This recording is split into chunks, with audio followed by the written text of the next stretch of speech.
आज हम बताने वाले हैं क्यूआरएमपी स्कीम के बारे में। क्यूआरएमपी स्कीम क्या है, उसका मीनिंग बताएंगे, उसकी डेट क्या है, कब से शुरू होने वाला है और रिटर्न कैसे फाइल करें, पेमेंट कैसे करें, क्यूआरएमपी स्कीम में शेड्यूल में आ सकती है कि नहीं, उनकी लिमिट क्या है, उसके बारे में बताने वाले हैं। क्यूआरएमपी स्कीम का मीनिंग क्या है? तो QRMP scheme quarterly return monthly payment का होता है। क्वार्टरली रिटर्न मंथली पेमेंट वो उसका मीनिंग है। तो सब लोग बोलेंगे क्वार्टरली रिटर्न तो हम क्वार्टरली फाइल करने वाले, पेमेंट कैसे मंथली करें उसके बारे में आगे बताने वाले। क्यूआरएमपी स्कीम का तो मैंने आपको मीनिंग बता ही दिया है। क्यूआरएमपी स्कीम कब से एप्लीकेबल है? क्यूआरएमपी स्कीम 1 जनवरी 2020 से एप्लीकेबल है। तो मैंने आपके सामने एक स्क्रीन रखा है, उसमें आपको चार्ट दिया है, तो आप चार्ट देख सकते हैं। तो उसमें फर्स्ट आपको पहले सिलेक्ट करना पड़ेगा सप्लायर। आपको दोनों में से कोई भी एक सिलेक्ट करना पड़ेगा। क्या आपको मंथली पेमेंट में जाना है, क्या आपको क्वार्टरली रिटर्न में जाना है। उन दोनों की लास्ट डेट भी मैंने दिखा दी है। मंथली पेमेंट की लास्ट डेट है 22 और क्वार्टरली रिटर्न में उसकी भी मैंने दिखा दी है, और उसकी 3B की लास्ट डेट है 24 और GSTR 1 की डेट है 13। तो आपको दोनों की मैंने लास्ट डेट दिखा दी है। आप दोनों में से कोई भी एक सिलेक्ट कर सकते। Supplier eligible for QRMP scheme. QRMP scheme कब एलिजिबल हो सकती है? तो first, who is eligible for the scheme? The registered person having an aggregate turnover of up to 5 crore rupees in the preceding financial year.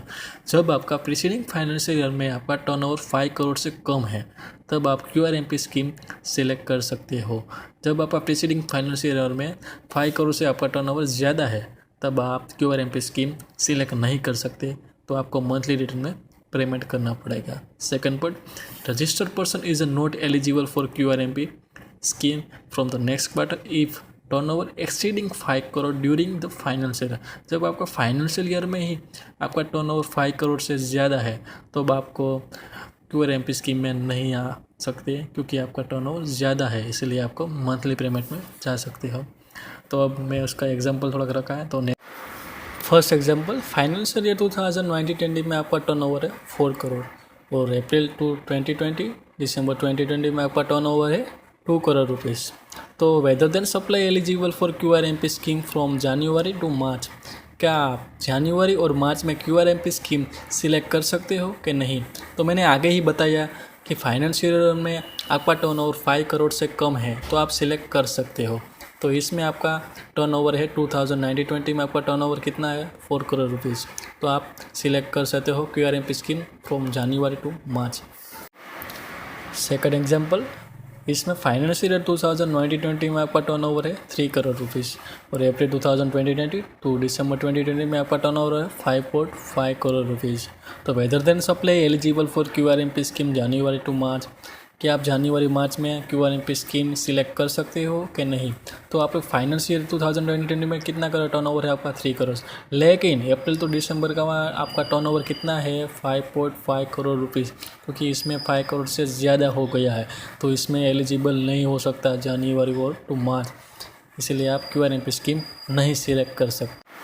Third example की बात करेंगे तो financial year 2019-20 में आपका टर्नओवर है 2.5 करोड़ रुपीज़। अप्रैल 2020 टू मार्च 2021 में आपका turnover है 3 करोड़ रुपीज़ और अप्रैल में 2020-21 में आपका टर्नओवर है 6 crore rupees.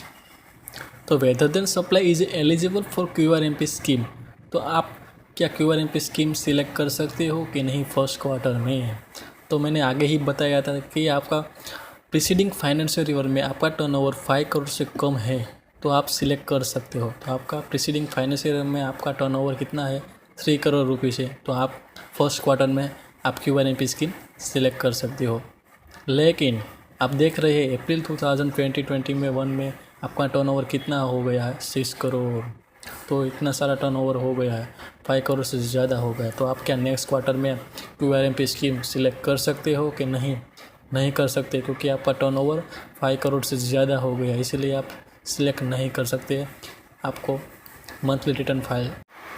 Opting the scheme का मीनिंग क्या है? फर्स्ट, तो क्यूआरएमपी स्कीम से आपको मंथली पेमेंट में जाना है, मंथली पेमेंट में से आपको क्यूआरएमपी स्कीम में जाना है। तो आप कैसे चेंज करें, उसकी डेट क्या है, कैसे करें, उसके बारे में बताने वाला हूँ। आपके सामने मैंने एक चार्ट रखा है, वो आप देख सकते हो, तो उसके बारे में बताने वाला हूँ। तो मैंने आगे बताया था थर्ड एग्जाम्पल में तो आपका एकदम से फर्स्ट क्वार्टर में आपका टर्नओवर एकदम से बढ़ गया, तो आपको सेकंड क्वार्टर में आपको QRMP स्कीम से मंथली पेमेंट में आना, तो आपको कैसे चेंज करें, तो मैंने आपको बताया है। सेकंड क्वार्टर की डेट भी आपके सामने है, फ्रॉम द 1 मई 2021 टू 13 जुलाई 2021 है। और थर्ड क्वार्टर की भी मैंने डेट रख दी है, आप देख सकते हो, फ्रॉम 1 अगस्त 2021 टू 31 अक्टूबर 2021।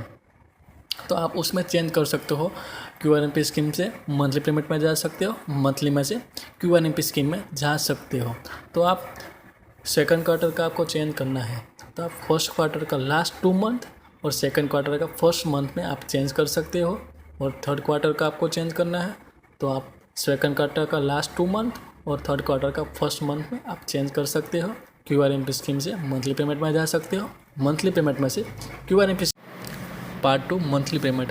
काफ़ी सारे लोगों का क्वेश्चन है कि पेमेंट हम मंथली कैसे करें, रिटर्न तो हम क्वार्टरली फाइल कर रहे हैं, किस तरीके से हम पेमेंट करें मंथली, तो मैं आगे बताने वाला हूँ कैसे कर सकते हैं हम रिटर्न फाइलिंग मंथली पेमेंट से। तो फर्स्ट ऑप्शन 1 और ऑप्शन 2 आपको दिया गया है, आप दोनों में से कोई भी एक सिलेक्ट कर सकते हो। फर्स्ट वाला नॉर्मल मेथड है, आप जो नॉर्मली अभी रिटर्न फाइल करते हो मंथली वाला वही सिस्टम है फर्स्ट वाले में, और सेकंड में तो फिर सम मेथड, तो आप QRMP स्कीम जो है वही है। तो first month and second month 35% of tax paid in preceding quarter. जब आप प्रीसीडिंग क्वार्टर का आपने जो टैक्स पे किया है उसका 35% of first month and second month में आपको पे करना पड़ेगा। और थर्ड मंथ में जो आपको बैलेंस, जो आप रिटर्न फाइलिंग करते हो, जो बैलेंस इंक्रीजिंग होगा तो आपको पे करना पड़ेगा, जो कम है तो क्रेडिट लेजर में पढ़ाई होगा। तो इसी तरह से आप पेमेंट करना है। और आगे उसका मैंने एग्जांपल दिया है, तो आप देख सकते हो। तो फर्स्ट क्वार्टर लिया है और सेकंड क्वार्टर भी लिया है मैंने। फर्स्ट क्वार्टर की मैंने अमाउंट आपके सामने दे दी है, आप देख सकते हो। फर्स्ट क्वार्टर में IGST 1000 है, SGST 2000 है, CGST 2000 है। तो जुलाई में आपको रिटर्न फाइलिंग करना है, तो आप कैसे पेमेंट करें, तो मैंने आगे ही बताया था कि प्रीसीडिंग क्वार्टर का 35% आपको लेना है। तो IGST 1000 दिया है तो आपको उसको 35% पे करना है। SGST का 2000 है तो उसका 35% 700 रुपीज़ हुआ है। CGST का 2000 रुपीज़ है, उसका 35% 700 रुपीज़ हुआ है। तो सेकंड मंथ में ये ऐसा सेम सिचुएशन आप करेंगे पे। और सितंबर में आप जब रिटर्न फाइलिंग करेंगे, जब आपका बैलेंस कम है तो आपको पे करना पड़ेगा। जब आपका बैलेंस इंक्रीजिंग है, ज़्यादा बढ़ दी है आपने, तो कोई बात नहीं, रिटर्न फाइलिंग में कोई पैसे नहीं पे करने पड़ेगा, वो क्रेडिट लेजर में। Part 3 return. Return under QRMP scheme. Return की लास्ट डेट क्या है, बहुत इंपॉर्टेंट है। आप देख सकते हो आपके सामने ही है, मैंने GSTR 3B और GSTR 1 की लास्ट डेट दे दी है, आप देख सकते हो। तो GSTR 3B की बात कर रहे हैं हम, तो उसकी डेट 22 और 24 of the month succeeding of the quarter है। तो फर्स्ट क्वार्टर की लास्ट डेट क्या है, तो 22 टू 24 जुलाई है। और GSTR की बात करें हम तो उसकी 13 of the month succeeding of the quarter है, और फर्स्ट क्वार्टर की ड्यू डेट 13 जुलाई है। तब तक आपको रिटर्न फाइल कर देना। अब हम बात करेंगे IFF के बारे में, invoice furnishing facility. First point है, registered person has an optional to upload supplier to registered person for the first 2 month of the quarter through IFF में आप सिर्फ 2 मंथ ही अपलोड कर सकते हो, क्वार्टर के 2 मंथ्स। और ऑप्शनल फैसिलिटी है, नॉट मैंडेटरी है। और सेकंड पॉइंट में जाएंगे, maximum amount that can be reported through IFF ₹15 lakh per month. आप 50 लाख से ज़्यादा फाइल नहीं कर सकते, अमाउंट से ज़्यादा। मैक्सिमम अमाउंट उसमें 50 लाख से है, उसके ज़्यादा आप IFF में नहीं फाइल कर सकते। Third point, available from first day of the month succeeding the month for which IFF is required to be filed till 13 day of said month. For example, for April 2021, the details in IFF can be furnishing from 1st May 2021 to 13 May 2021। उसकी last date है 13 May 20। और एक ख़ास बात सुनिए, export service and B2C की supply आप IFF में नहीं डाल सकते, सिर्फ आप B2B का ही अमाउंट डाल सकते हो। और एक्सपोर्ट सर्विस एंड B2C की सप्लाई आपको क्वार्टरली रिटर्न फाइल करना पड़ेगा। इसमें सिर्फ B2B का ही अमाउंट डाल सकते हो, उसका आप मंथली रिटर्न फाइल कर सकते हो। थैंक यू सो मच पूरा वीडियो देखने के लिए। आपको कोई भी क्वेरी हो QRMP स्कीम के लिए तो आप कमेंट बॉक्स में लिख सकते हो। धन्यवाद।